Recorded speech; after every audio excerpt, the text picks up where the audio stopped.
Hello hi मेरे प्यारे बच्चों। So today's topic is basically cell the building block of life. ये है नाइन्थ क्लास का एनसीईआरटी का फर्स्ट चैप्टर, साइंस का ऑब्वियसली। और बहुत ज़्यादा इजी वे में बहुत अच्छे से मैं आज आपको ये एक्सप्लेन करूँगी।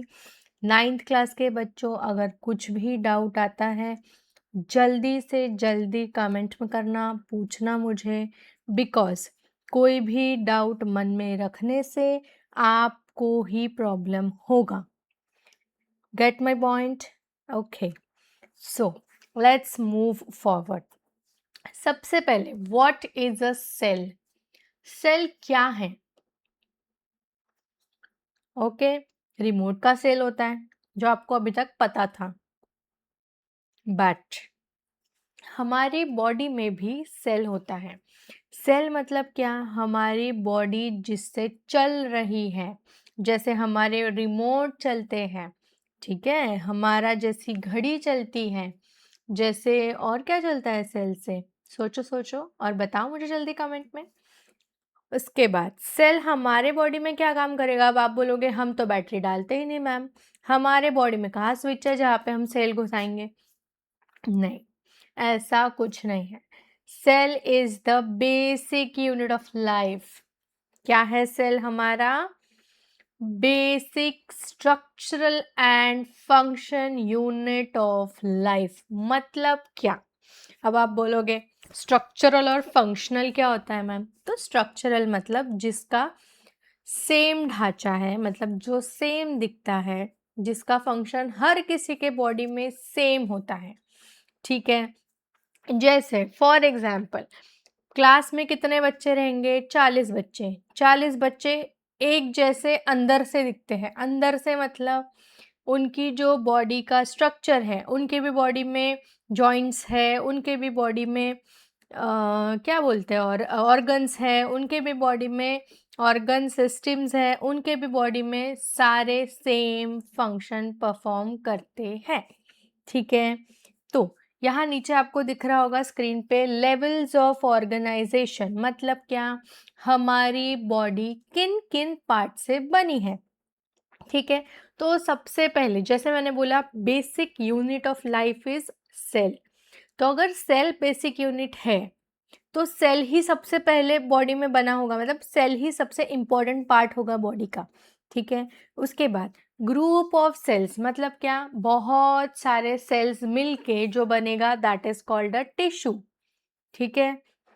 जैसे आप लोग क्लासरूम जाते हो तो क्लासरूम में पूरा, जैसे फॉर एग्जांपल 9th क्लास की बात कर रहे हो, तो 40 स्टूडेंट्स का एक सेक्शन रहेगा, बराबर, ठीक है। वैसे ही सेल मतलब, सेल को समझो एक पर्टिकुलर क्लास का एक स्टूडेंट, ठीक है। और बहुत सारे सेल मिल के क्या बना? एक टिश्यू। वैसे ही एक पूरे स्टूडेंट्स ऑफ 40 का एक ग्रुप बन के एक क्या बन गया? क्लास। समझा?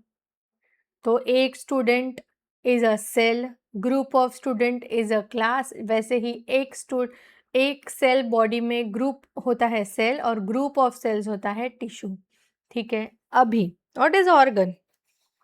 Organ is basically a group of tissues. अब टिश्यूज कैसे ग्रुप में रहेंगे? तो जैसे बहुत सारे क्लासेस, अब जैसे क्लास में 9th क्लास में एक ही सेक्शन होता है क्या? नहीं। तो वैसे ही बॉडी में एक ही ऑर्गन होता है क्या? नहीं। तो ऐसे समझो कि 4 section of 9th class is a single organ, ठीक है। समझा? जैसे 9th ए हो गया, 9th बी हो गया, अभी पता नहीं क्या क्या अलग अलग नाम देते हैं, हमारे टाइम पे ऐसे ही होता था। 9th ए हो गया, 9th बी हो गया, 9th सी हो गया, 9th डी हो गया। तो ये एक particular class is a particular tissue which a group of tissues make a single organ. अभी ऑर्गन्स में कौन से आएंगे? हार्ट हो गया, किडनी हो गया, लीवर हो गया, लंग्स हो गया, ठीक है। और कौन से ऑर्गन्स रहते हैं बॉडी में? जल्दी कमेंट में मुझे बताओ ये, जल्दी। उसके बाद अ ग्रुप ऑफ ऑर्गन मिलके बनता है एक ऑर्गन सिस्टम। अभी आप बोलोगे मैम ये ऑर्गन सिस्टम क्या होता है? तो मुझे ये बताने की शायद आपको ज़रूरत नहीं रहनी चाहिए, you are in a 9th class, you should know कि बॉडी में कौन से सिस्टम्स रहते हैं, respiratory system, circulatory system, digestive system, और कौन से रहते हैं, जल्दी कमेंट्स में बताओ मुझे, वेरी गुड जिसको जिसको आता है। नेक्स्ट इज ऑर्गेनिज्म, मतलब क्या, तो cell, tissue, organ, organ system, इन सब से क्या चल रहा है, हमारी बॉडी चल रही है, बराबर। तो इन सब से क्या बन गया, एक सिंगल ऑर्गेनिज्म, मतलब एक सिंगल ह्यूमन, ठीक है। तो सेल, उसके बाद cell organs, sorry tissues, cells, group of cells बन के क्या बनता है, tissue, group of tissues are organ, group of organs are organ system, and all together this makes an organism. Got it? समझा सबको?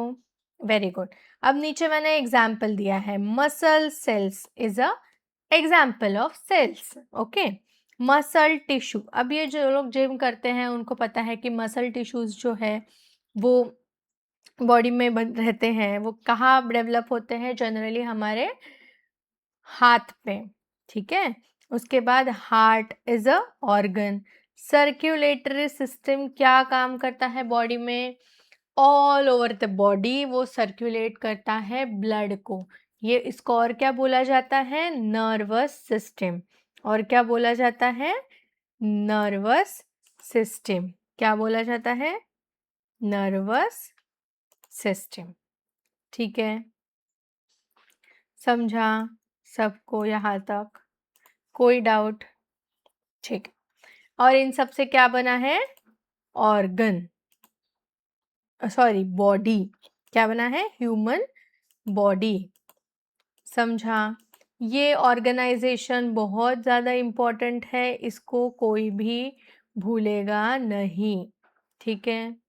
इसको, ये ऑर्गेनाइजेशन को भूलना नहीं है, cell, tissue, organ, organ system and फिर ऑर्गेनिज्म, ठीक है। Let's move to the next part. अभी हमारे बुक में है, इसका सीक्वेंसिंग थोड़ा ऊपर नीचे हो सकता है बेटा, सो डोंट जस्ट थिंक कि यार ये मैम ने क्या दे दिया, उल्टा नीचा सब ऊपर नीचे दे दिया, कोई इशू नहीं है, हमें सीक्वेंस से पढ़ना है, इसीलिए मैंने इसको ऐसे ही बनाया है।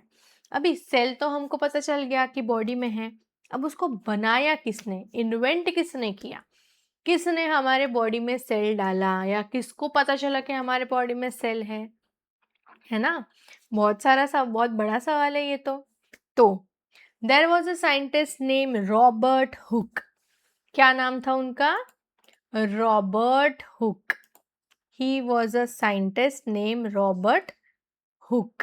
अब उन्होंने क्या किया, उन्होंने इन्वेंट किया कि एक कॉर्क सेल था, कॉर्क सेल मतलब उनको एक हानीकोम जैसा स्ट्रक्चर दिखा ट्री में, उन्होंने उसको ऑब्जर्व किया और उनको लगा कि उसमें बहुत छोटे छोटे कॉइन जैसे एक छोटे छोटे पार्टिकल्स हैं, उनको उन्होंने नाम दिया सेल, ठीक है। उन्होंने उनको उसको नाम दे दिया सेल, और ये किस ईयर में हुआ था, 1665, ठीक है। Got it. रॉबर्ट हुक थे जिन्होंने क्या किया था, सेल इन्वेंट किया था, ये चीज़ भूलना नहीं, क्यों, क्योंकि ये सबसे इम्पोर्टेंट चीज़ है पेपर में आने वाली। Next is Antonie van Leeuwenhoek. अब इन्होंने क्या किया था सबसे पहले, अभी रॉबर्ट हुक ने तो सिर्फ सेल इन्वेंट किया था, उन्होंने बस इतना देखा कि कुछ तो ऐसा है जो कि हनीकोम लाइक स्ट्रक्चर है जिसको हम नाम दे देंगे सेल। अब उन्हें पता नहीं था कि ये जिंदा भी है या मरे हैं, तो वो लिविंग सेल्स जो ऑब्जर्व्ड हुए थे सबसे पहली बार वो हुए थे 1674 में, 1674, जो किसने किए थे, एंटोन वैन लीeuwenhoek ने, ठीक है। ये नाम याद रखना। उसके बाद नेक्स्ट क्या था, plants are made up of cells, अभी ठीक है, सेल तो बन गए, अब उनको ये भी पता चल गया कि लिविंग सेल्स जो होते हैं वो जो सेल्स होते हैं वो लिविंग होते हैं। और अभी नेक्स्ट उनको क्या पता करना था कि वो प्लांट्स में होते हैं या एनिमल्स में होते हैं। तो उन्होंने क्या किया, एक अलग साइंटिस्ट थे जिनका नाम था मैथियस स्क्लेडेन। क्या था? मैथियस स्क्लेडेन। उन्होंने क्या किया कि सबसे पहली बार प्लांट्स जो है वो सेल से बनते हैं, ये उन्होंने डिस्कवर किया। ठीक है, it was done in the year 1838। अभी आप लोग सोचो 1665 से लेकर 1838 तक, मतलब कितना बड़ा स्पैन था ये। इतने स्पैन लगा कि उनको ये पता करने में कि प्लांट्स सेल्स से बने होते हैं। उसके बाद नेक्स्ट है हमारा एनिमल्स में होते हैं कि नहीं। थियोडोर स्क्वेवन, इन्होंने क्या फाइंड आउट किया कि हाँ सेल्स प्लांट्स में तो होते ही हैं, लेकिन एनिमल्स भी सेल्स से बने हैं। एनिमल्स भी सेल्स से बने हैं। और ये इन्होंने कब किया? 1839 में। देखो बच्चों, ये सारे नाम आपको याद रखने की ज़रूरत है, क्योंकि ये सारे नाम, ये सारे ईयर्स, इन सब के कॉन्ट्रीब्यूशंस साइंस में बहुत इम्पोर्टेंट है, और स्पेशली हमारे चैप्टर में। ठीक है, next is Rudolf Virchow. Rudolf Virchow ने क्या किया? उन्होंने ये बता किया कि all cells are arise from an pre existing cell. Now what is pre existing? Pre existing मतलब क्या? जैसे कोई तो एक सेल है ऑलरेडी जिससे वो डिवाइड होके बने हैं, सॉरी, सेल्स है जिससे वो डिवाइड हो के वो एक सेल से 1000 सेल्स बन चुके हैं। ठीक है, तो जो वो पहले की सेल थी that is called the pre existing cell. मतलब क्या? जैसे जनरेशन टू जनरेशन वैरी होती है चीज़ें, ठीक है, जैसे जेनेटिकली वैरी होता है, ठीक है, बॉडी में। अभी हमारे जो ग्रैंड पेरेंट्स हैं, हम वैसे ही कुछ उनके भी कुछ सिम्टम्स या उनके भी कुछ जेनेटिक चीज़ें हैं जो हम लोगों में रहती हैं। जेनेटिक चेंज मतलब जैसे कोई आदत है या कुछ ऐसा है कि यार इसका ना ये पूरा दादाजी जैसा है, ऐसा बोलते हैं ना घर पे। तो दैट इज लाइक कि उनके जो जीन्स है वो हम तक ट्रांसफर हुए हैं। ठीक है, तो वो हमारे क्या है, एक एग्जिस्टेड सेल है, मतलब वो हम ऐसा कंसिडर कर रहे हैं बेटा, ऐसा मत समझना मत कि कुछ ऐसे ही लिखना है। ये सब चीज़ें एग्जाम में नहीं लिखनी है, ये सिर्फ बताने के लिए है, एक्सप्लेनेशन के लिए है। तो that consider them as a existing person, वो हमारे एग्जिस्टिंग पर्सन है। और उसके बाद जो हमारे पापा आए, उनके बाद हम आए, दैट इज द उनकी जनरेशन। ठीक है, तो वो क्या बन गए उसके बाद? प्री बन गए, मतलब वो प्री एग्जिस्टिंग बन गए, क्योंकि हम किसके एग्जिस्टेंस से आए हैं? अपने मम्मी पापा के। तो हमारी जो जनरेशन है, मतलब हम जो है, उनके लिए हमारे ग्रैंड पेरेंट्स क्या बन गए? प्री एग्जिस्टिंग, इसलिए उनको क्या बोला जाता है? Grand parent.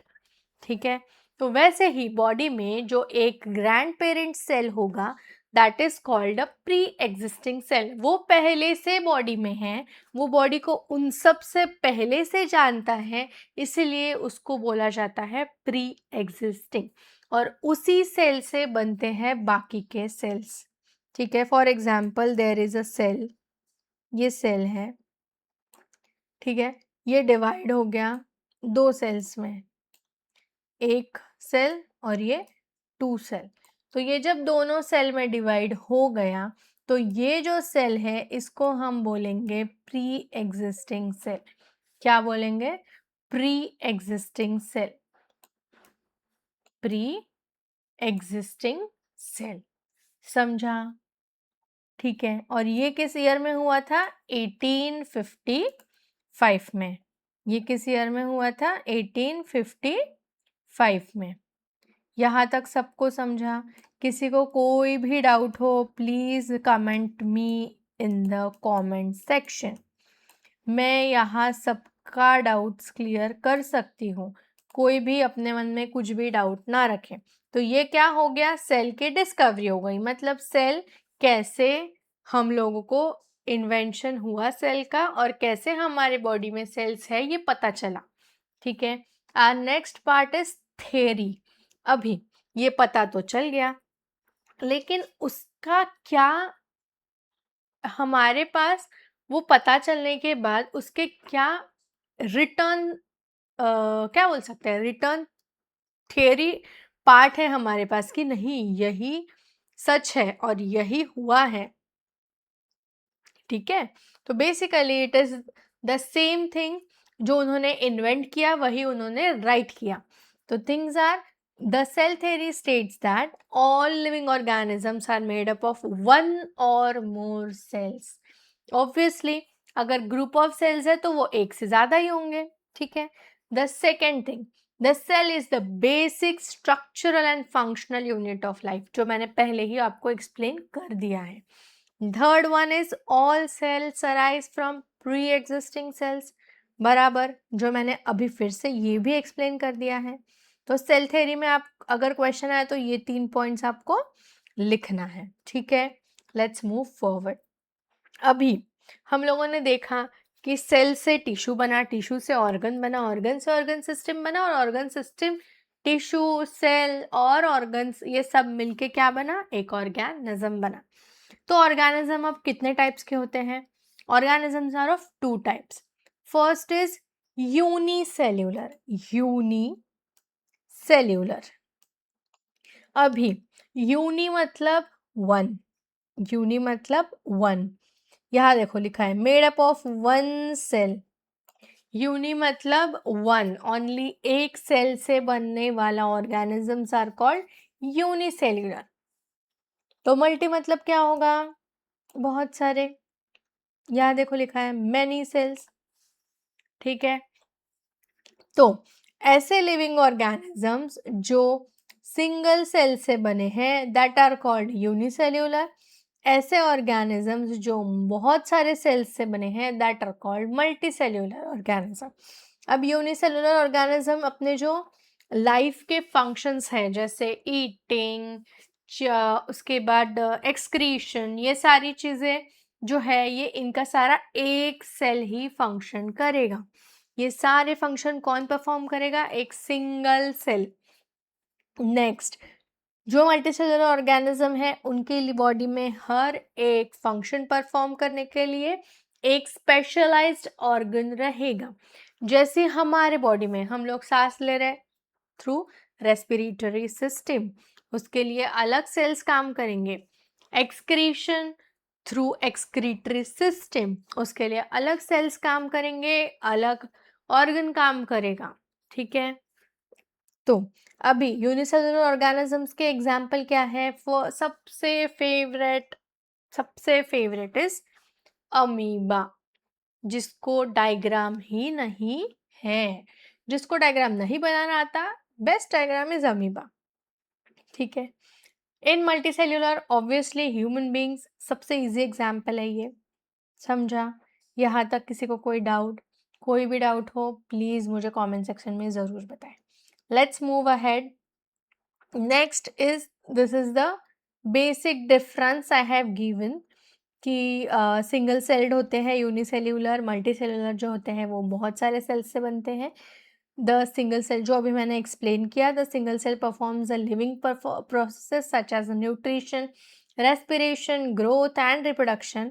Different cells perform different functions, और इसमें क्या होता है, अलग अलग ऑर्गन्स प्रेजेंट होते हैं मल्टीसेल्यूलर में। उसके बाद ये जो आता है ना बेटा, ये जो मैं आपको अभी सिखा रही हूँ, ये सारे जो डिफरेंसेस है ये आप लोग लिख लो। ठीक है, ये नोट्स मैं पीडीएफ में आपको दे दूंगी इफ यू वांट, लेकिन ये लिख लो क्योंकि ये बहुत इंपॉर्टेंट है। और next part is, they have a simple body organization and do not have tissues और ऑर्गन। ऑब्वियसली यूनिसेलुलर होंगे, उसमें ऑर्गन्स का क्या ही काम रहेगा, क्योंकि ऑर्गन्स के लिए क्या चाहिए, मल्टीसेलुलर चाहिए। वही अगर कंपेयर करेंगे मल्टीसेलुलर में तो उसमें क्या रहेगा कॉम्प्लेक्स बॉडी ऑर्गेनाइजेशन रहेगा। कॉम्प्लेक्स मतलब बहुत ज़्यादा कठिन, बहुत ज़्यादा डिफ़िकल्ट। क्यों रहेगा उसको डिफ़िकल्ट? क्योंकि उसको हर एक फंक्शन परफॉर्म करने के लिए अलग सेल्स है, अलग टिश्यूज़ है, अलग ऑर्गन्स है, तो ऑब्वियसली वो कॉम्प्लेक्स ही रहेगा। Unicellular are generally microscopic and small in size. अब यूनिसेलुलर है, एक ही सेल है, वो छोटा रहेगा साइज में बहुत ज़्यादा, और यहाँ पे थोड़े लार्ज रहेंगे और visible to the naked eyes रहेंगे। ठीक है, यहाँ यूनिसेलुलर में क्या होगा, growth occurs by increase in the size of single cell. यहाँ क्या होगा, increase, growth occurs by increase in the number of cells through cell division. अभी सेल डिवीजन हम लोग आगे देखेंगे। ठीक है, जैसा मैंने आपको पहले प्री एग्जिस्टिंग सेल में जो एग्जाम्पल दिया, that is also a kind of cell division. और यहाँ पे जो मल्टीसेलुलर ऑर्गेनिज्म में जो सेल्स रहेंगे वो कैसे इंक्रीज होंगे, जैसे हमारी हाइट इंक्रीज होती है, हमारे ग्रोथ, हम लोग के हार्मोनल चेंजेस होते हैं, उसके बाद जो भी हम लोगों के चेंजेस होते हैं वो हमारे कैसे होते हैं, थ्रू सेल डिवीजन। मतलब क्या होगा, सेल हमारे डिवाइड होंगे। वही यूनिसेलुलर में क्या होगा, सेल का साइज बढ़ेगा बस। ठीक है, in unicellular most reproduce asexually by methods like binary fission और budding। बाइनरी फिजन और बडिंग ये दो मेथड्स है रिप्रोडक्शन के, लेकिन कौन से, असेक्सुअल। असेक्सुअल मतलब जिसमें सिंगल, मतलब वो खुद के खुद ही रिप्रोड्यूस होंगे। ठीक है, उनको कोई पार्टनर की ज़रूरत नहीं है for the reproduction, for their generation. ठीक है, उनको ज़रूरत नहीं है खुद के बेबीज को दुनिया में लाने के लिए किसी और पार्टनर की। The next one is the in the multicellular most reproduce sexually, obviously, क्योंकि वो बहुत सारे सेल्स से बने हैं, उनको दूसरा सेल बाहर से लगेगा to reproduce and to grow their baby. ठीक है, इसमें एग्जाम्पल्स मैंने बताए थे, यूनिसेलुलर में अमीबा है, पैरामीशियम है, बैक्टीरिया और ईस्ट है। ह्यूमन बींग्स है, मैंगो ट्री है और डॉग और फिश है। ठीक है, समझा? कोई इश्यू इसमें? प्लीज़ कमेंट्स में लिख देना अगर आपको कोई भी इशू हो तो। The next topic in our book is microscopes. अभी हमने देख लिया ऊपर कि माइक्रोस्कोप मतलब वो नेकेड आई से है या नहीं है। देखो जैसे अभी यहाँ देखा कि made up of single cells, और वो हम लोग हमारी आंखों से नहीं देख सकते। देखो they are generally microscopic and small in size. तो माइक्रोस्कोपिक मतलब वो माइक्रोस्कोप से देखे जाते हैं। ठीक है, अब माइक्रोस्कोप कौन से टाइप्स के होते हैं, टू टाइप्स। एक है लाइट माइक्रोस्कोप, एक है इलेक्ट्रॉन माइक्रोस्कोप। अभी अगर आपके स्कूल्स में आपको दिखाते हैं माइक्रोस्कोप्स तो बहुत अच्छी बात है, आपको समझ जाएगा। लाइट माइक्रोस्कोप क्या करता है, यूजेस फॉर विजिबल लाइट। ठीक है, वो लाइट के थ्रू हम लोगों को दिखाता है इमेज। ठीक है, इसका मैग्निफिकेशन मतलब जूम इन, कितना जूम हम उसको कर सकते हैं। एक सिंगल सेल को देखने के लिए आपको 1000 to 1500 एक्स पे जाना पड़ेगा। ठीक है, इतना ज़्यादा जूम इन करने के बाद हम लोगों को एक सेल का अंदर का स्ट्रक्चर दिखेगा। ठीक है, और लाइट माइक्रोस्कोप्स जनरली कहाँ यूज़ होते हैं, स्कूल्स में और लेबोरेटरीज। मतलब आप लोग जब देखोगे तो इसी माइक्रोस्कोप में आप लोग देखोगे। ठीक है, the second type is electron microscope. अब ऑब्वियसली इलेक्ट्रॉन माइक्रोस्कोप है तो इसका जो मैग्निफिकेशन रहेगा वो हायर रहेगा। ठीक है, मतलब 1000 to 1500 के भी ऊपर का इसमें दिखेगा। ठीक है, उसके बाद it shows the fine details of organelles. अब इसके अंदर क्या दिखेंगे, ऑर्गेनेल्स। ऑर्गेनेल्स मतलब सेल के अंदर के जो ऑर्गेनेल्स रहते हैं, मतलब सेल के अंदर के जो पार्ट्स है वो भी इसमें क्लियर दिखेंगे। ठीक है, गॉट इट। नेक्स्ट, अभी हम लोगों ने देख लिया, सेल देख लिया, उसके बाद सेल थ्योरी देख ली, उसकी डिस्कवरी देख ली, उससे जो ऑर्गेनिजम्स बनते हैं वो देख लिया, कौन से टाइप के होते हैं। उसके बाद ये देख लिया कि कौन से माइक्रोस्कोप में हमें सेल्स दिखेंगे। अभी वो जो दिखने वाले सेल्स है उसका शेप और साइज कैसा रहेगा। ऑब्वियसली सेल्स डिफर रहेंगे साइज में और शेप में भी। ठीक है, अकॉर्डिंग टू देयर फंक्शंस, जैसे जैसे उनके फंक्शंस रहेंगे वो अलग रहेंगे। जैसे कि मैंने बोला था हर एक पर्टिकुलर ऑर्गन एक पर्टिकुलर सेल, मतलब एक पर्टिकुलर सेल से बनता है इवेंचुअली। तो जैसे नर्व सेल्स, ठीक है, ये कैसे रहेंगे? लॉन्ग रहेंगे और ब्रांच्ड रहेंगे। ब्रांच्ड मतलब ऐसे, ठीक है, ऐसे ब्रांचेस रहेंगे उसको, समझा? ऐसे डेंड्राइट्स रहेंगे, ब्रांचेस रहेंगे, जिससे क्या होगा? नर्व सेल्स है वो, तो नर्व सेल्स क्या करता है? पूरे बॉडी में सर्कुलेट करता है इंफॉर्मेशन, मैसेजेस। तो वो लॉन्ग रहेंगे क्योंकि उनको पूरे बॉडी में पहुंचना है ना, तो ऑब्वियसली वो कैसे रहेंगे? साइज में लॉन्ग रहेंगे। और उनका शेप कैसा रहेगा? ब्रांच्ड रहेगा, जैसे हमारे ट्रीज रहते हैं, उनके ब्रांचेस हमें दिखते हैं ना, वैसे। नेक्स्ट है रेड ब्लड सेल्स। अभी रेड ब्लड सेल्स जो है ये तो सबको पता है, लाल कलर के होंगे, ठीक है। ये कैसे रहेंगे? Disc shaped. डिस्क शेप मतलब डिस्क का शेप कैसा रहता है? ऐसा, ठीक है। डिस्क मतलब, यार ये बहुत गंदा बना है, ठीक है। डिस्क मतलब गोल डिस्क रहेगी एक, ठीक है, और उसके अंदर एक होल रहता है, वैसे ही इसके भी सेल्स वैसे ही रहेंगे, ठीक है, डिस्क जैसे। नेक्स्ट है हमारे मसल सेल्स। अभी नेक्स्ट क्या है? Muscle sales. Wow, muscle cells सबके फेवरेट, लॉन्ग रहेंगे और सिलेंड्रिकल रहेंगे। अब इसका शेप कैसा रहेगा? सिलेंड्रिकल। सिलेंड्रिकल मतलब जैसे हमारा सिलेंडर का शेप होता है वैसा, ठीक है। ये क्यों सिलेंड्रिकल रहेंगे? क्योंकि इनकी जो ग्रोथ है वो बढ़ती है, ठीक है, तो वो सिलेंड्रिकल इसीलिए उस शेप में रहेंगे। Next is egg cells. Egg cells किस में रहेंगे? एग सेल्स रहेंगे, egg cells are help egg cells helps in reproduction का वर्क, ठीक है। तो वो कैसे रहेंगे? राउंड रहेंगे। Then the guard cells. Guard cells मतलब जो कि गार्ड करेंगे, मतलब क्या करेंगे? जो कि रक्षा करेंगे, ठीक है। और वो कैसे दिखेंगे? किडनी शेप दिखेंगे। कैसे दिखेंगे? Kidney shaped. किडनी जैसा मतलब उनका बीन लाइक शेप रहेगा, ठीक है, समझा?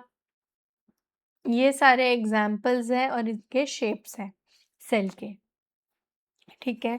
डिटेल में आप एक बार बुक में पूरा पढ़ लेना, ठीक है, और उसके बाद आप लोग ये वाले जो नोट्स है ये भी एक बार रीड कर लेना, आपको बहुत अच्छे से लेसन समझ जाएगा। फिर भी कोई डाउट हो मुझे कमेंट में ज़रूर पूछे। नेक्स्ट पार्ट इज अपसेल देख लिए, साइज देख लिया, शेप देख लिया, डिस्कवरी देख ली, थ्योरी देख ली, माइक्रोस्कोप से देख लिया। अभी उसके टाइप्स देख लेंगे। हमने अभी तक किसके टाइप्स देखे थे? ऑर्गेनिज्म के। सेल के देखे क्या? नहीं। This is the cell types. अब सेल के कौन से टाइप्स रहेंगे? एक रहेगा प्रोकैरियोटिक और एक रहेगा यूकैरियोटिक, ठीक है। अब अभी प्रोकैरियोटिक सेल्स और यूकैरियोटिक सेल्स जो होते हैं ये दो टाइप के सेल्स होते हैं जो हमारे बॉडी में मिलेंगे, ठीक है।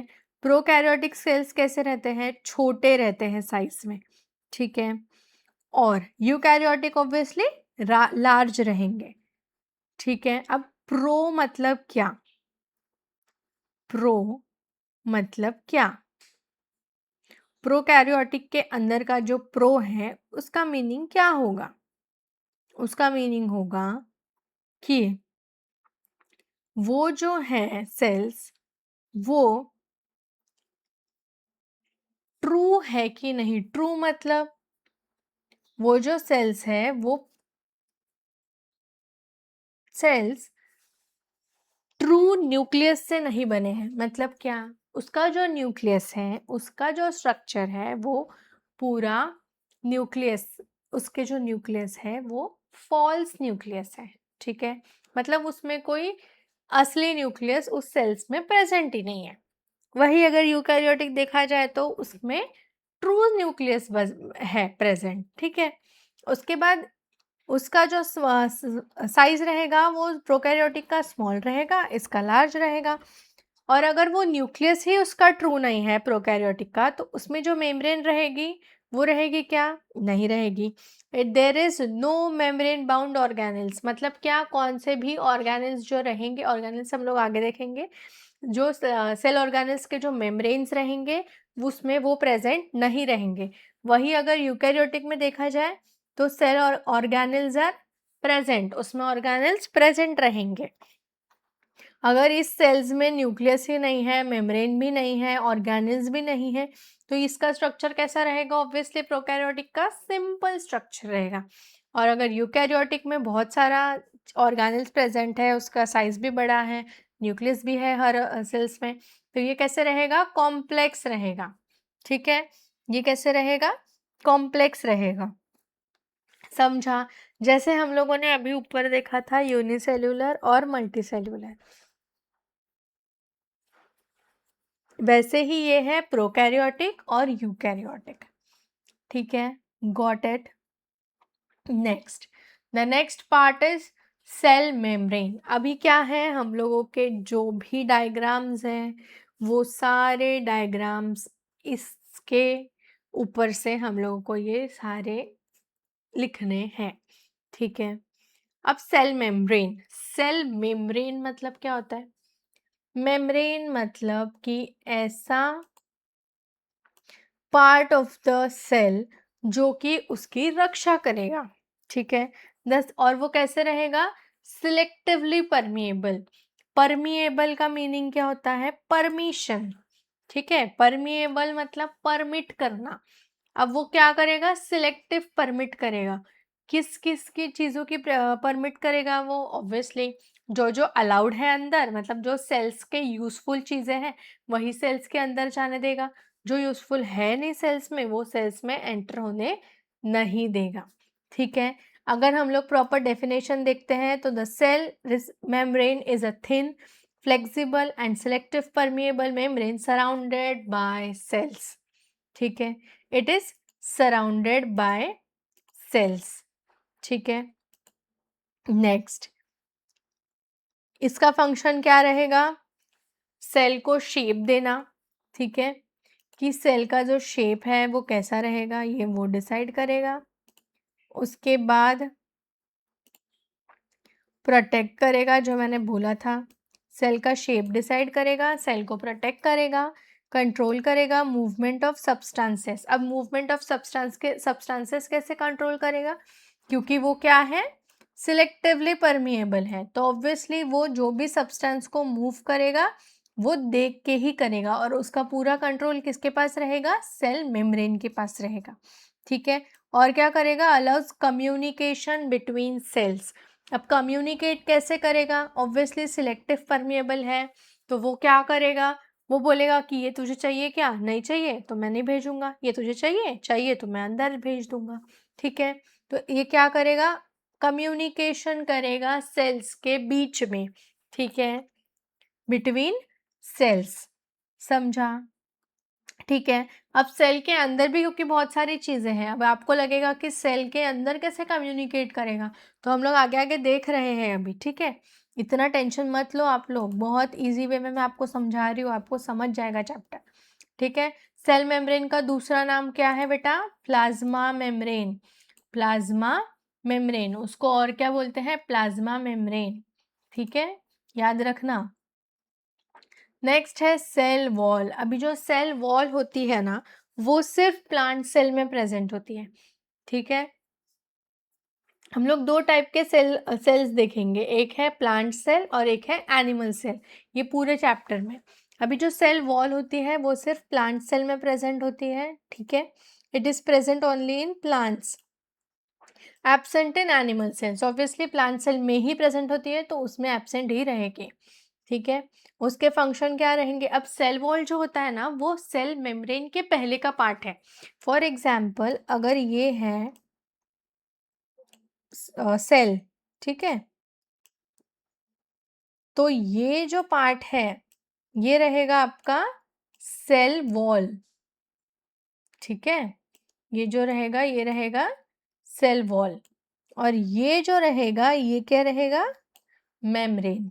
ठीक है, ये रहेगी सेल मेम्ब्रेन, ये रहेगा सेल वॉल और ये रहेगी सेल मेम्ब्रेन और ये क्या रहेगी?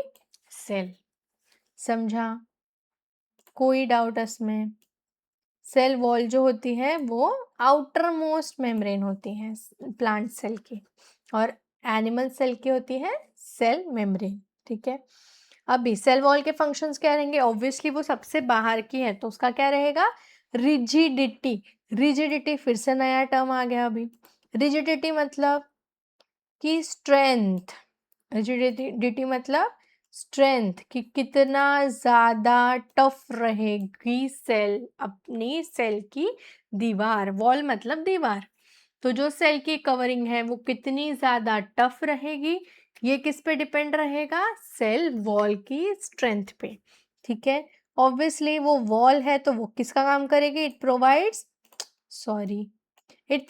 प्रोटेक्शन। इट प्रोवाइड्स सेल का प्रोटेक्शन। उसके बाद और क्या करेगी? मेंटेन करेगी शेप को और प्रिवेंट्स बस्टिंग। बस्टिंग मतलब टूटने से या फिर फूटने से वो सेल को बचाएगी। ठीक है, समझा इतना? इसके 4 फंक्शंस हैं, मैंने बहुत सिंपल वे में लिख के दिए हैं, ज़रूर याद हो जाएंगे, बिल्कुल भी कॉम्प्लिकेटेड वे में नहीं लिखा है। फिर भी कोई डाउट हो please let me know in the comments. ये मैं बार बार इसीलिए बोल रही हूँ क्योंकि बहुत सारे बच्चों को प्रॉब्लम होता है और वो लोग पूछते ही नहीं हैं और वो प्रॉब्लम बढ़ते बढ़ते बहुत बड़ा हो जाता है, फिर उसका सल्यूशन ही नहीं आपके पास रहता। आपको फिर इतने कंफ्यूजन हो जाते हैं क्वेश्चंस में ही कि आपको समझ में ही नहीं आता कि कौन सा क्वेश्चन पूछना चाहिए। ठीक है, the next part is cytoplasm. अब साइटोप्लाज्म क्या होगा? ये क्या रहेगा? जैसा सेल होता है बॉडी में, तो बॉडी में ना सेल के बाद एक ऐसे जेली लाइक स्ट्रक्चर होता है। ठीक है, यानी कि पूरे बॉडी में वाटर वाटर लिक्विड फॉर्म में एक स्ट्रक्चर होता है जिसको बोलते हैं साइटोप्लाज्म। अब ये किसके अंदर रहता है? ये सेल के अंदर रहता है।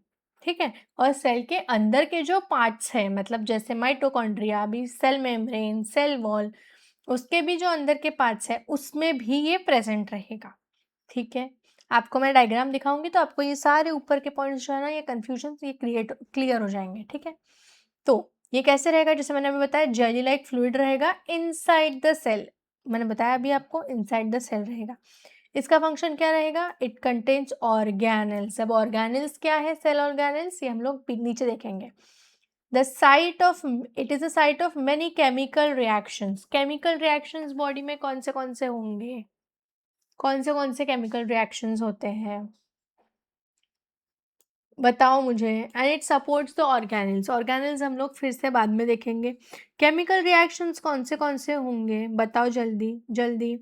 केमिकल रिएक्शंस पहले तो क्या होता है ये बताओ। केमिकल रिएक्शंस क्या होते हैं?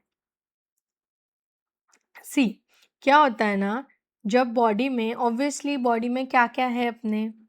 बॉडी में है एसिड्स है, उसके बाद प्रोटीन है, न्यूट्रिएंट्स है, विटामिन्स हैं, ये सब है। ठीक है, तो जो हमारे बॉडी में किसी भी चीज़ का ब्रेक डाउन, यानी कि जैसे फॉर एग्जांपल हम लोग जो खाना खा रहे हैं उसमें से जो भी प्रोटीन का सिंथेसिस होगा, सिंथेसिस मतलब छांटना, मतलब प्रोटीन का ब्रेक डाउन होना, उसको वो कटना, वो कट कट के एक पर्टिकुलर एनर्जी में उसको कन्वर्ट करना, तो ये जो रिएक्शन बॉडी के अंदर होगी that will comes under chemical reaction. ठीक है, मतलब क्या हो रहा है? जो हम लोग फूड खा रहे हैं उसके साथ रिएक्शन हो रहा है, उस रिएक्शन के बाद बॉडी एक अलग तरह का मटेरियल निकाल रही है या फिर प्रोड्यूस कर रही है, that is called the energy.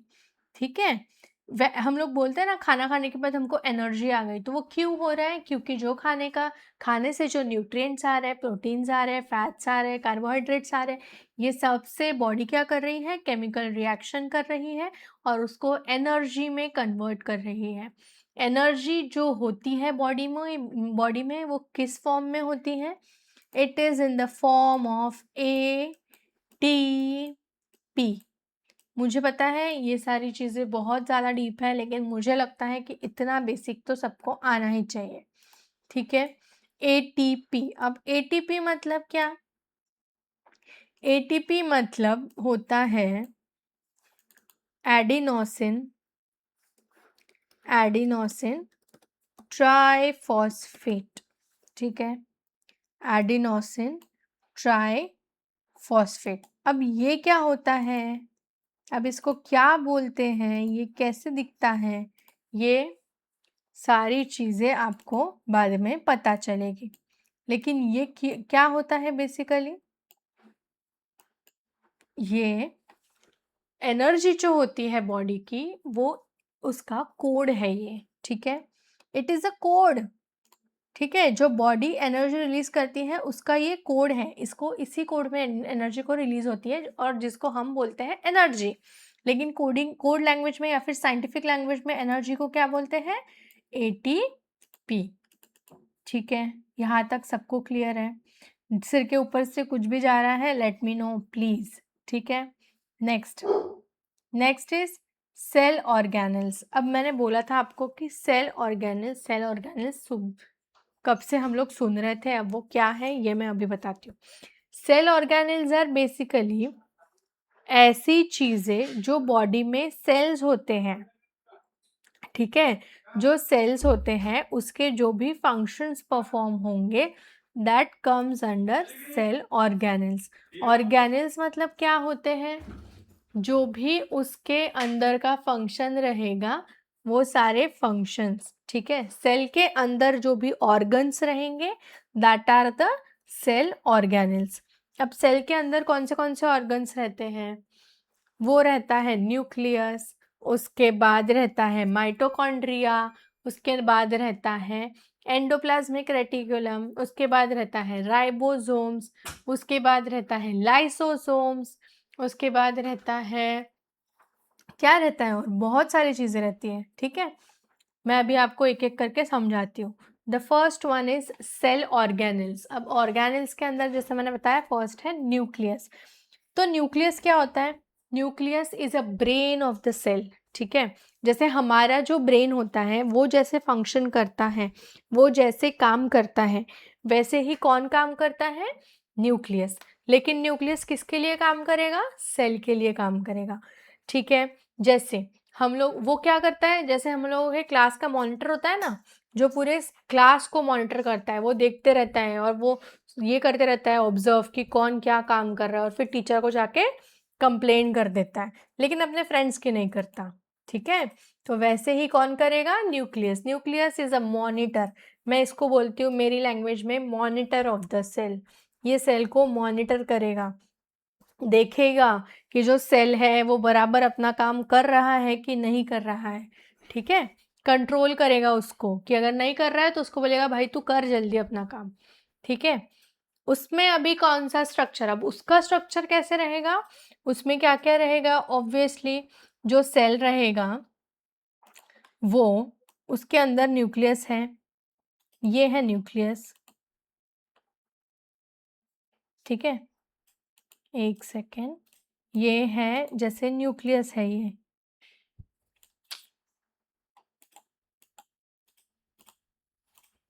ये न्यूक्लियस है। तो इसकी जो ये वाला पार्ट है, इसको हम क्या बोलेंगे? Nucleus membrane.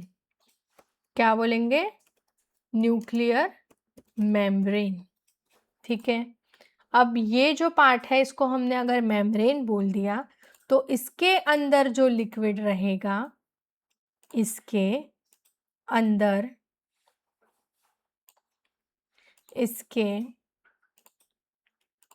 अंदर जो लिक्विड रहेगा, ऑब्वियसली ऐसे डॉट डॉट्स रहेंगे और इसके अंदर लिक्विड रहेगा, जो हमने अभी देखा था ऊपर, ठीक है। साइटोप्लाज्म, बराबर।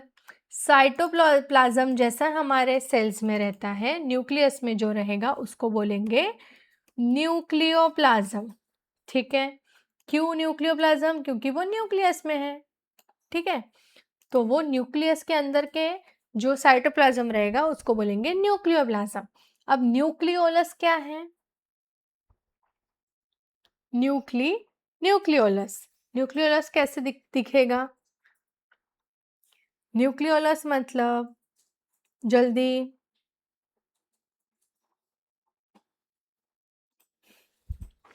न्यूक्लियर ओलस जो रहेगा वो ऑब्वियसली क्या रहेगा? सेल के अंदर रहेगा, न्यूक्लियस के अंदर रहेगा, ठीक है। जो क्या करेगा? प्रोडक्शन करेगा, ठीक है। किसका प्रोडक्शन करेगा? सेल्स के, उसके अंदर के जो सेल्स है उसका, ठीक है। उसके अंदर के जो सेल्स है उसको प्रोडक्शन करेगा उसका, और देखेगा कि वो क्या कर रहा है और क्या नहीं, ठीक है। नेक्स्ट है क्रोमोसोम। अब क्रोमोसोम क्या है? क्रोमोसोम ऐसे स्ट्रक्चर हैं जो कि बॉडी में, क्रोमोसोम क्या करते हैं? It helps in the genetic transfer, मतलब वो क्या करेंगे? डीएनए को ट्रांसफर करने में हेल्प करेंगे। जैसे क्रोमोसोम का क्या काम है? डीएनए ट्रांसफर, मतलब जो डीएनए बॉडी में प्रेजेंट रहता है, बोलते हैं ना कि हमारे डीएनए से पता चलता है कि हम किसके और मतलब किसके पेरेंट, हमारे पेरेंट्स कौन है, हम किसके ऑफस्प्रिंग है, ये हमें डीएनए से पता चलता है। तो डीएनए के अंदर क्या होता है? जीन। डीएनए के अंदर होते हैं जीन्स, जिससे हमें पता चलता है कि हम लोगों के पेरेंट्स कौन है, ठीक है। उससे हमें पता चलता है कि हमारे पेरेंट्स कौन है। तो क्रोमोसोम्स क्या होते हैं? It is a pair, it is in a pair, ठीक है। कितने पेयर्स में होते हैं वो?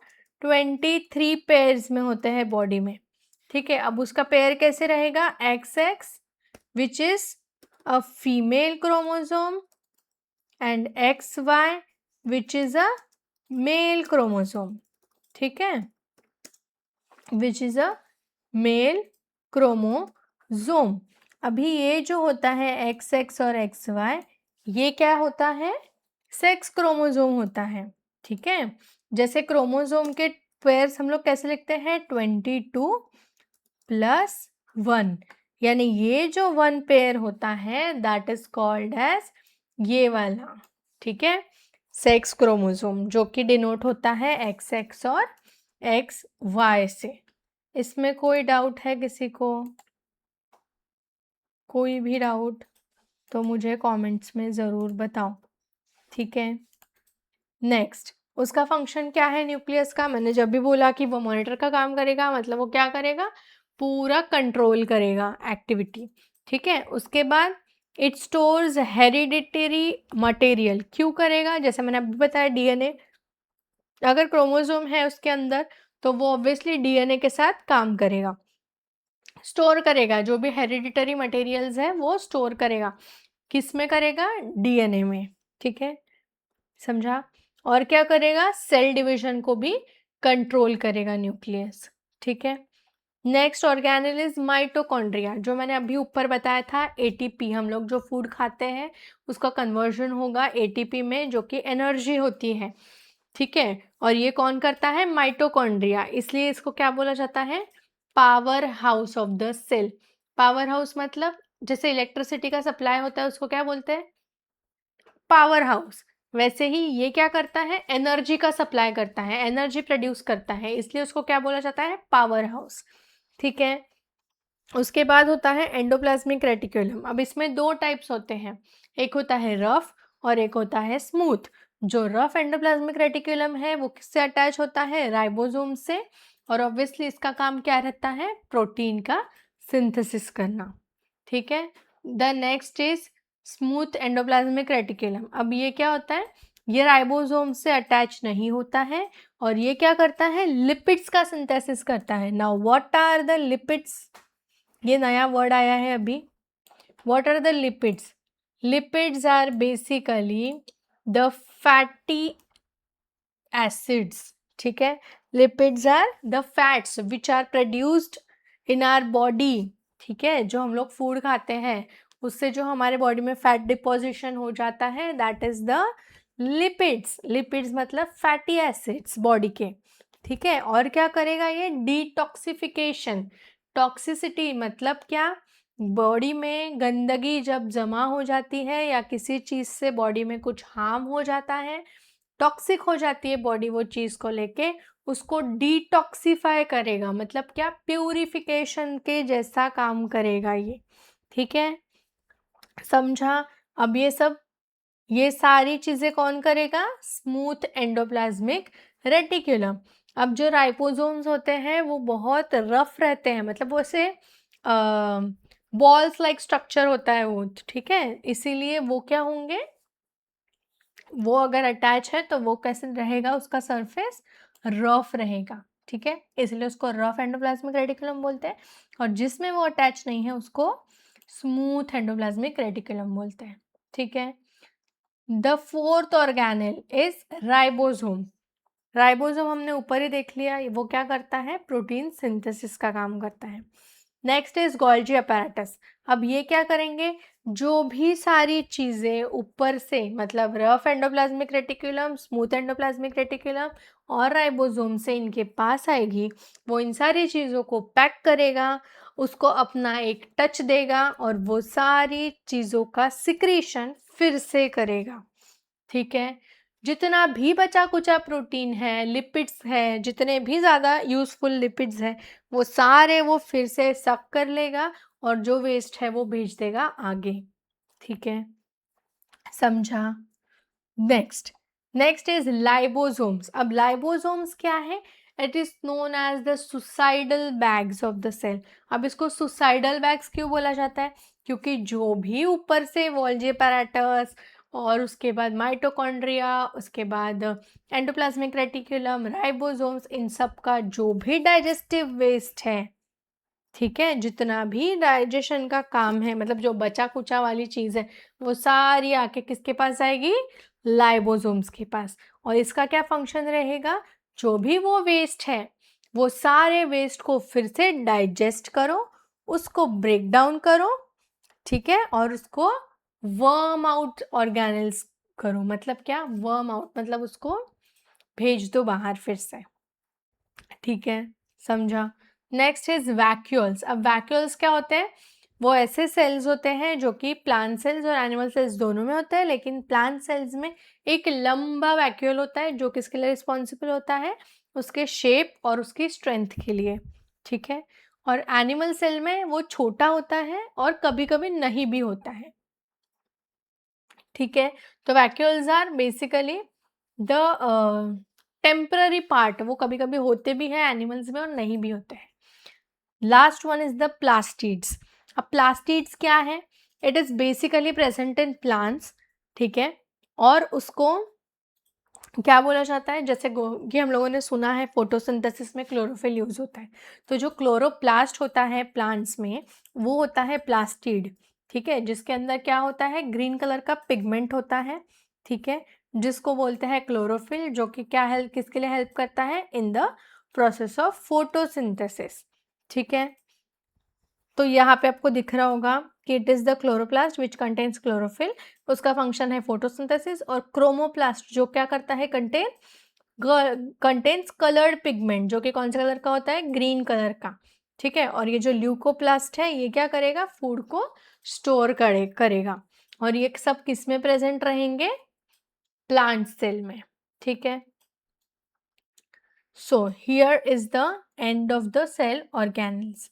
Now next is difference between plant cell और animal cell. अभी जितनी मैंने पूरी कहानी बताई उसमें से आपको ये सारा डिफरेंस पता चल ही गया होगा कि सेल वॉल प्लांट सेल में प्रेजेंट होता है, एनिमल में नहीं होता है, जो मैंने ऑलरेडी बता चुकी हूँ।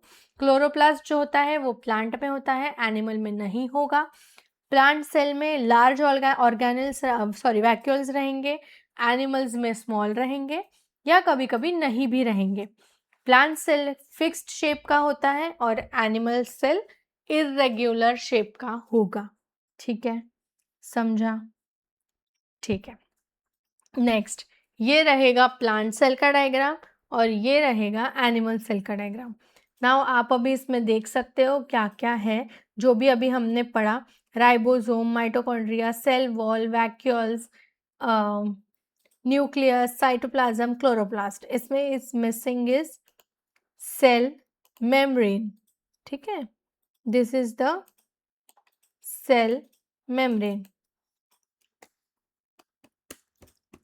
Cell membrane is missing here. तो ये है सेल मेम्ब्रेन। इसमें देख सकते हो एनिमल सेल में यहाँ दिख रहा है प्लाज्मा मेम्ब्रेन। उसके बाद प्लाज्मा मेम्ब्रेन मतलब ही सेल मेम्ब्रेन। ठीक है, vacuoles, chromatin, nucleus, ribosome, mitochondria, Golgi bodies.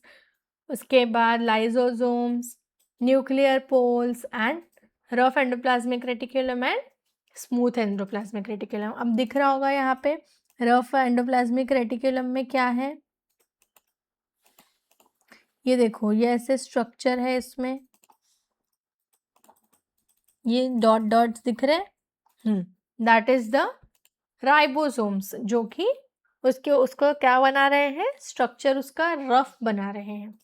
ठीक है, next cell division. Cell division के कौन से प्रोसेस होते हैं, दो होते हैं। First is mitosis and second is meiosis. Mitosis जो होता है वो दो डॉटर सेल्स प्रोड्यूस करता है। ठीक है, जो कि कैसे रहेंगे, जेनेटिकली जो आइडेंटिकल रहेंगे। ठीक है, और मियोसिस जो रहेगा वो चार जेनेटिकली डिफरेंट सेल्स प्रोड्यूस करेगा। ठीक है, वो डिफरेंट करेगा और ये क्या करेगा, आइडेंटिकल करेगा माइटोसिस के प्रोसेस से। ठीक है, अब माइटोसिस के लिए ऑब्वियसली वो क्या करेगा, ग्रोथ करेगा और रिपेयर करेगा। ठीक है, सेल्स को। मियोसिस में क्या होगा, अगर वो चार सेल्स डिफरेंट परफॉर्म करेगा तो ये किससे परफॉर्म करेगा, with the help of gametes. Gametes मतलब स्पर्म एंड एग्स। ये इन दोनों के हेल्प से चार जेनेटिकली डिफरेंट सेल्स फॉर्म करेगा। और ये जो रहेगा माइटोसिस की प्रोसेस, इसमें क्या होगा, ग्रोथ और रिपेयर के वजह से, मतलब ग्रोथ की वजह से आइडेंटिकल डॉटर सेल्स प्रोड्यूस होंगे। ठीक है, दो सेल्स प्रोड्यूस होंगे। अब इसका डिफरेंस देखते हैं जो मैंने ऊपर अभी बताया। इसमें जो ऑब्वियसली मतलब जो सेल्स रहेंगे इसको क्या बोलेंगे, सोमैटिक सेल्स बोलते हैं। जो यहाँ पे मियोसिस में गमेट्स बोलेंगे। यहाँ पे दो डॉटर सेल्स मिलेंगे, यहाँ पे चार मिलेंगे। यहाँ जेनेटिकली आइडेंटिकल रहेंगे, यहाँ जेनेटिकली डिफरेंट रहेंगे। किससे डिफरेंट रहेंगे, पेरेंट्स से। ठीक है, यहाँ पे क्रोमोसोम नंबर जो रहेगा वो क्या रहेगा, सेम रहेगा, लेकिन 2n रहेगा। यहाँ पे 2n से n पे चला जाएगा। ठीक है, n मतलब ये जो नंबर है वो रिड्यूस हो जाएगा बाय हाफ। क्यों होगा, क्योंकि यहाँ पे सेल्स ज़्यादा प्रोड्यूस करेंगे। नेक्स्ट इज, ये एक बार ही होगा, लेकिन ये दो सक्सेसिव डिविजन्स में होगा, मतलब मियोसिस 1 और मियोसिस 2, ऐसे दो डिविजन होंगे इसके। ठीक है, इसके बाद ये हेल्प किसके लिए करेगा, ग्रोथ के लिए करेगा, रिपेयर के लिए करेगा, रिप्लेसमेंट ऑफ सेल्स के लिए करेगा। ये किसके लिए करेगा, फॉर्मेशन ऑफ गमेट्स के लिए करेगा और मेंटेन करेगा क्रोमोसोम के नंबर को। ठीक है, इन स्पेशीज मतलब जो भी इसके डॉटर सेल्स रहेंगे ये उसमें भी क्रोमोसोम के नंबर को रिप्रेजेंट करेगा, मतलब रिस्पॉन्सिबल रहेगा। क्यों रहेगा, क्योंकि अगर वो अलग क्रोमोसोम फॉर्म करेगा तो obviously that will be a disorder condition. ठीक है, mitosis are no genetic variation is produced and here produces genetic variation. Variation मतलब जैसे कुछ तो जीन्स उसमें ट्रांसफर होंगे, जो भी पेरेंट सेल्स है उनके, इसमें कोई भी जेनेटिक वेरिएशंस नहीं आएगा। ठीक है, माइटोसिस में। नाउ डिफ्यूजन और ऑस्मोसिस। डिफ्यूजन और ऑस्मोसिस दो ऐसे पॉइंट्स हैं जो कि 110% पेपर में आते ही हैं। It is the basically movement of any particles. ठीक है, it is diffusion is from the higher concentration to the lower concentration. ठीक है, और osmosis is a movement of water molecules only. और इसमें जो रहेगा डिफ्यूजन में वो पार्टिकल्स का रहेगा, फिर वो कौन से भी पार्टिकल्स रहो। ठीक है, सॉलिड रहो, लिक्विड रहो या गैस रहो, गैशियस रहो। ठीक है, और इसमें जो रहेगा ऑस्मोसिस में, उसका जो वाटर कॉन्सेंट्रेशन रहेगा सेम रहेगा, हायर टू लोअर, लेकिन वाटर का रहेगा, ठीक है। और उसके उसमें किसके थ्रू रहेगा, मेम्ब्रेन के थ्रू। वही अगर आप डिफ्यूजन में देखोगे तो यहाँ पे कोई मेम्ब्रेन रिक्वायर्ड नहीं है। और इसकी जो मेम्ब्रेन है ऑब्वियसली वो सिलेक्टिव परमिएबल होगी, क्योंकि वो उसमें वाटर मॉलिक्यूल्स ही प्रेजेंट है, ठीक है। डिफ्यूजन जो है वो मैंने बता दिया, गैसेस, लिक्विड्स और सॉलिड्स में होगा, और ये सिर्फ लिक्विड्स में होगा इन्वॉल्विंग वाटर में, ठीक है। Diffusion helps in mixing of substances and exchange of gases, whereas osmosis helps water balance in living cells। अब लिविंग सेल्स जो होती है बॉडी, मतलब अपने बॉडी में, उसमें जो वाटर का बैलेंस है वो किसके थ्रू मेंटेन रहेगा, ऑस्मोसिस के थ्रू, ठीक है, समझा। Then this are some important questions जो आप एक बार पढ़ लेना। I drop the link of this PDF in the description box. You can just check it. These are some very short questions which will come for the 1 marks, and these are the 2 or 3 marks questions.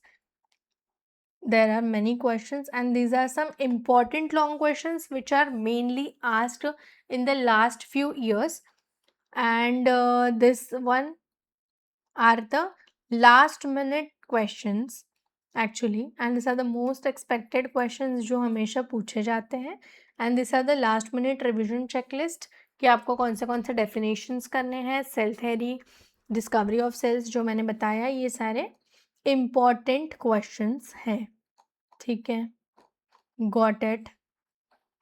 That's the end of the chapter, end of the topic. I hope you all got it. कोई भी confusion हो please let me know in the comment section, और मैं इसका PDF आपको नीचे join कर दूँगी।